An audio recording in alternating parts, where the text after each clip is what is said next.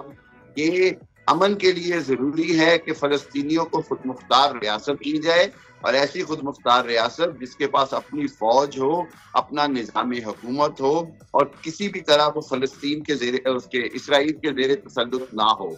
اب دیکھنا یہ ہوگا کہ صدر ٹرمپ نے جو وعدے کیے ان کو پورا کیسے کرتے ہیں. وہ جو 22 نکاتی ایجنڈا تھا اس کے اندر جو اہم نکات ہیں وہ فلسطین کے حوالے سے تو ابھی پورے ہونے باقی ہیں، چاہے وہ فلسطین کا 2 ریاستی حل ہو، چاہے وہ فلسطین کی خود مختاری ہو، چاہے وہ فلسطین کی بحالی ہو، چاہے وہ غزہ کے لوگوں کی معاشی طور پر مدد ہو، جس کا نقصان جو ہے وہ اسرائیل کو پورا کرنا چاہیے.